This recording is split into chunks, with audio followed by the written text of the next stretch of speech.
At home in Corona, Long Island, New York.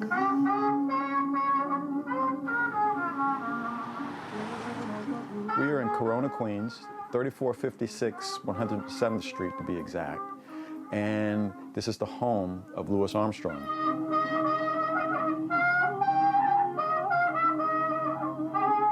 This house was empty for many years. It was kind of like a vault. Nobody came in and out of here. And when you walk through the house, the great thing about the tour is you don't only just get a history of Louis Armstrong, you get to hear his voice. He got this habit of taping himself. He would talk about his life. He would practice right into a tape recorder, and he would take all these tapes with him on the road to keep him company. And so there was over 700 of these tapes in this house. A lot of the decoration you see in this house is really to placate his wife, Lucille. You'll see a kitchen that was very space age at the time. It looks like the Jetsons almost. And that was built in 1970. I'm watching the sea. There's a Chinese-inspired dining room. There's a bathroom that looks like something that Princess Grace would have. I covered one. The house went through many, many changes, and each room reflects a different aspect of their personality. Particularly the den. The den's very much like the man cave. Out there is almost like Lucille's experiment, and in here is like Louis's home.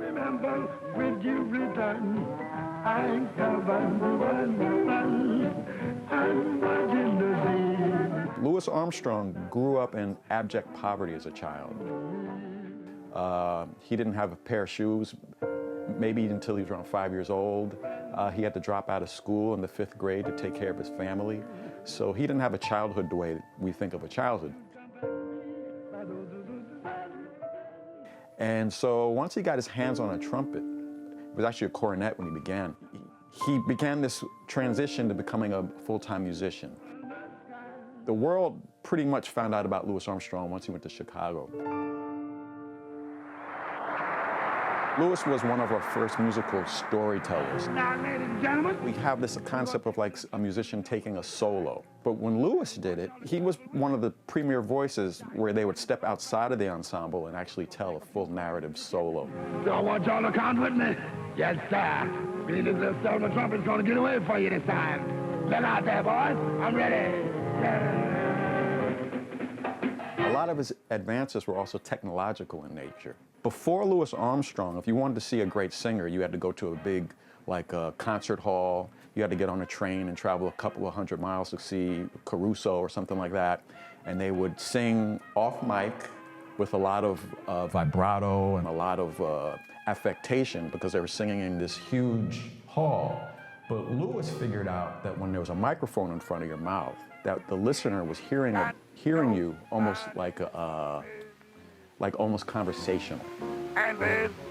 Louis's voice, you know, he didn't have like this operatic voice or this pure tone. He had a very gravelly, very personal voice, but what he did with that was another thing. So now all of these concepts of what a good voice should sound like, he wiped that right off the table. He said, my voice might have a certain sound to it, but that's what it is.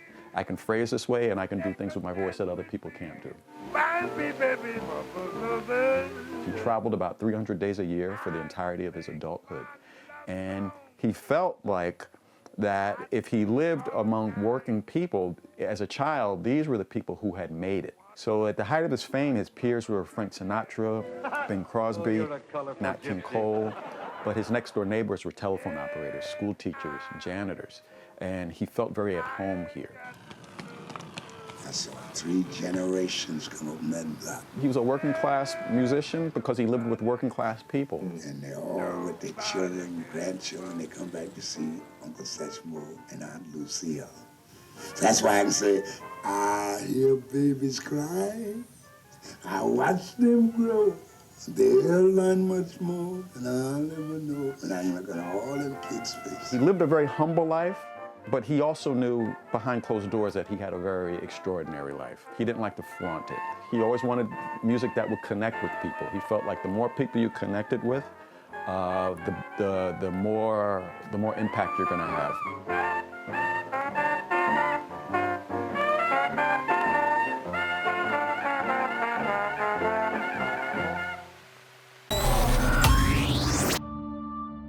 Before Louis Armstrong, if you wanted to see a great singer, you had to go to a big, like a concert hall. You had to get on a train and travel a couple of 100 miles to see Caruso or something like that.